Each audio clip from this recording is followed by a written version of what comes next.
Bonjour à tous, nous allons vous présenter les échanges plasmatiques dans le traitement d'urgence des microangiopathies thrombotiques. Notre présentation ne présente aucun conflit d'intérêt.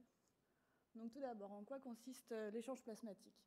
Donc c'est l'élimination d'une quantité importante de plasma, dont les anticorps, donc qui vont être évacués là à l'arrière de la centrifugeuse dans la poche d'extraction. Ils vont être remplacés de façon concomitante par des produits de substitution de nature colloïdale. Donc le plasma frais congelé dans les microangiopathies thrombotiques ou les albumines dans d'autres pathologies. Et on restitue aux patients les éléments figurés du sang, donc sur la voie de retour. Donc la voie de prélèvement, elle part dans la centrifugeuse. Ici, on a l'anticoagulation du circuit, la poche d'extraction du plasma, les albumines ou le plasma frais congelé, et après la voie de retour ici. Donc les objectifs généraux de ces échanges.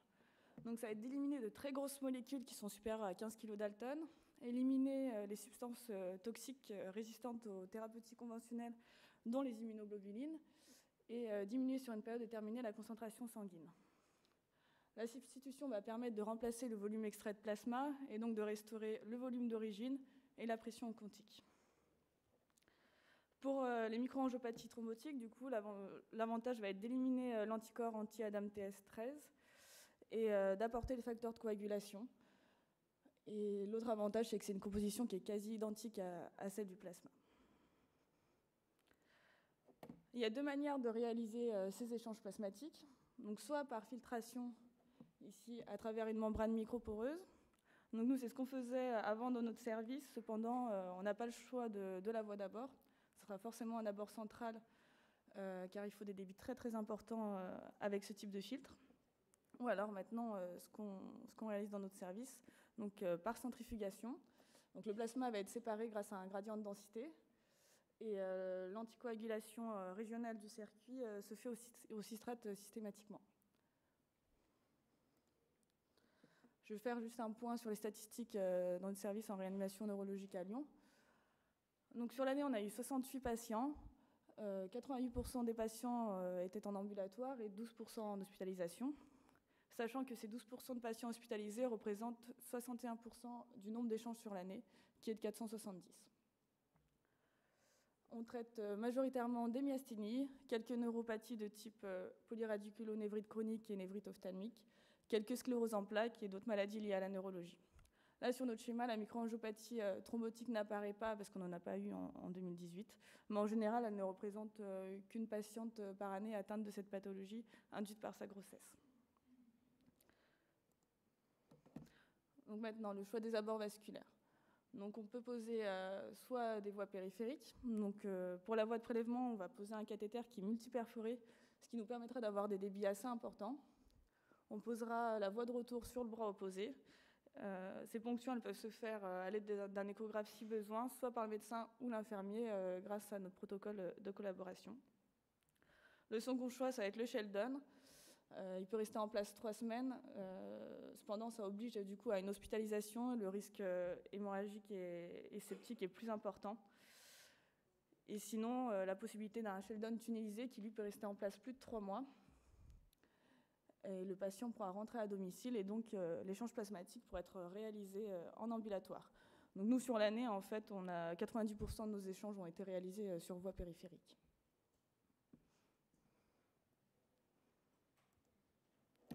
Juste, je vais vous parler de quelques risques qui peuvent apparaître pendant ou après ces séances d'échange.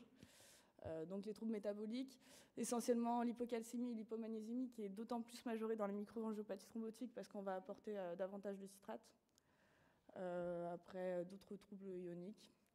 Le risque hémorragique et thrombotique et surtout le risque thrombotique comme on l'a vu avant dans les maths. Le risque infectieux, le risque d'hypothermie en lien avec la circulation du sang dans la centrifugeuse. Le risque allergique et le risque d'hypotension lié à une hypovolémie. Donc il faudra qu'on surveille le volume échangé lors de ces échanges. Je vais laisser la parole à Yanis. Alors, on va parler un petit peu plus en particulier dans les microangiopathies. Comme l'a dit notre collègue juste avant, l'échange plasmatique, c'est le traitement dans l'urgence, c'est le traitement du PTT, c'est le traitement princeps Jusqu'à présent, il y a d'autres molécules qui commencent à être à l'étude et qui vont peut-être remplacer ou se substituer à l'échange assez rapidement. L'échange, ça a quand même changé le devenir du patient dans les microangiopathies, parce qu'on est passé de 90% de mortalité quand on ne faisait pas d'échange plasmatique à 80% de guérison depuis qu'on en fait. Et puis, c'est parce que c'est vraiment le moyen efficace d'éliminer, comme on disait tout à l'heure, l'anticorps anti-ADAM TS13 qui nous gêne et de ramener les facteurs de coagulation qui sont manquants. C'est le traitement initial pour nous, de toutes les microangiopathies dans l'attente du diagnostic. On ne l'a pas forcément tout de suite, c'est ce que disait Lara tout à l'heure. Le temps d'avoir notre diagnostic, on commence les échanges, en particulier s'il y a des facteurs de gravité.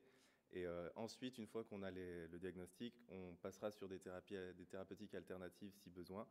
Mais en initial, c'est par l'échange qu'on commence parce que c'est vraiment le moyen de retarder les effets indésirables et d'avoir le diagnostic.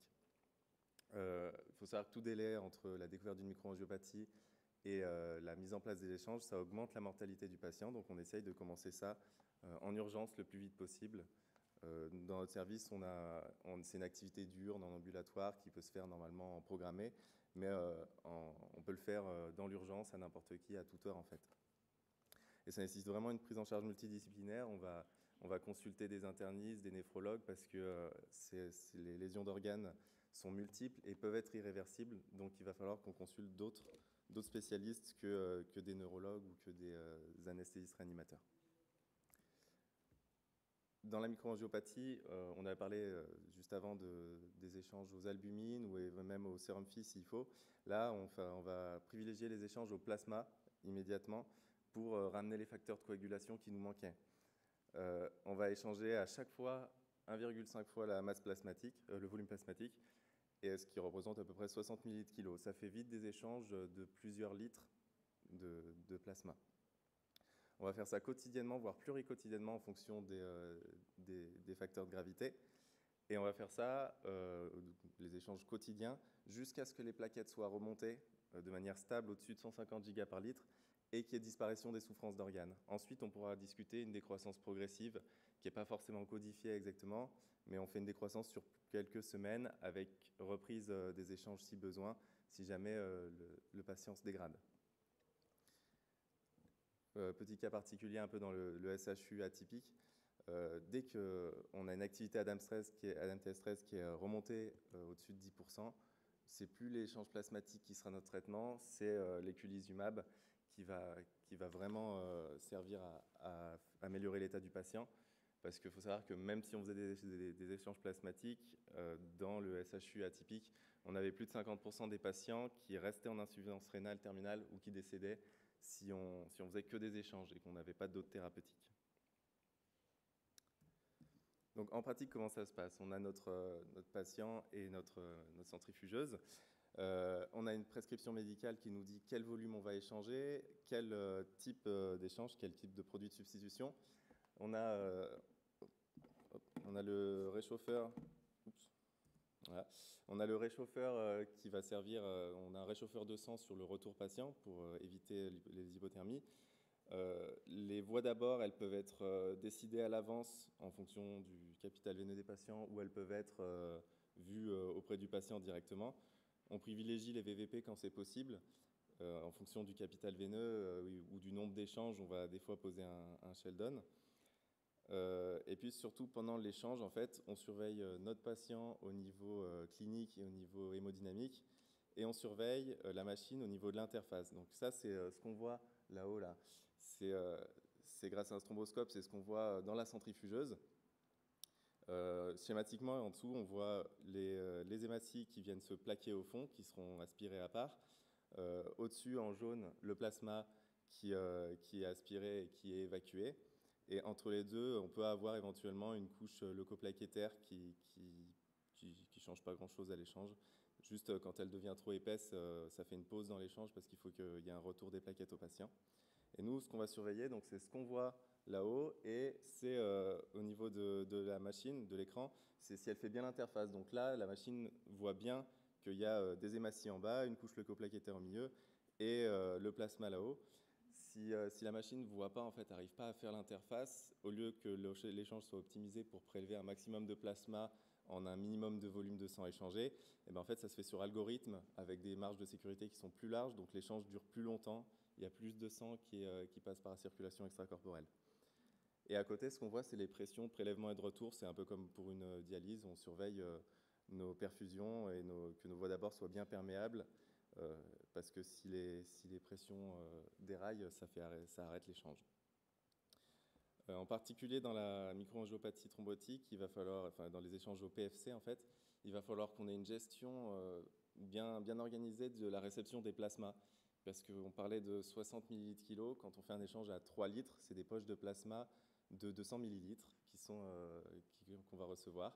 Donc on va en recevoir un grand nombre, il va falloir gérer la décongélation et la réception de tout ça.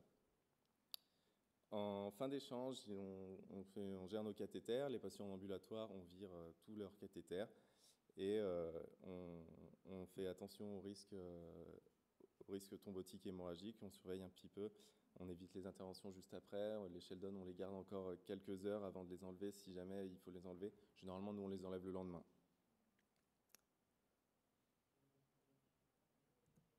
En conclusion, l'échange plasmatique dans les microangiopathies, donc c'est vraiment le traitement d'urgence, c'est le traitement princeps du PTT, avec la particularité qu'on a vue dans les SHU que c'est vraiment, dès qu'on a le diagnostic, en fait, on va orienter le traitement. En France, on n'a pas de recommandation précise sur le nombre d'échanges et sur la quantité et la fréquence et puis le délai avant de les mettre en place, contrairement à d'autres pays comme les anglo-saxons qui recommandent 4 heures minimum, enfin 4 heures maximum entre la découverte d'une microangiopathie et la mise en place du premier échange. Ça nécessite un infirmier dédié, les interventions sur la machine sont nombreuses, la surveillance du patient elle est rapprochée, donc on ne peut pas avoir un infirmier qui gère autre chose que l'échange, qui gère autre chose en même temps. Ça nécessite une présence médicale, donc la prescription de l'échange bien précise et un médecin qui puisse intervenir à tout moment, que ce soit pour poser les voies d'abord ou pour gérer les complications. Et comme je disais, ça peut se faire en urgence, immédiatement, dans n'importe quelle chambre de réanimation ou en programmé quotidiennement dans un premier temps, dans les microangiopathies en tout cas, et puis en hospitalisation ou en ambulatoire. Pour de nombreuses autres pathologies qu'on a, on a des patients qui viennent 3 fois, qui font un échange par semaine tous les mois et qui viennent juste en ambulatoire, qui restent quelques heures à l'hôpital et qui repartent. Je vous remercie pour votre attention.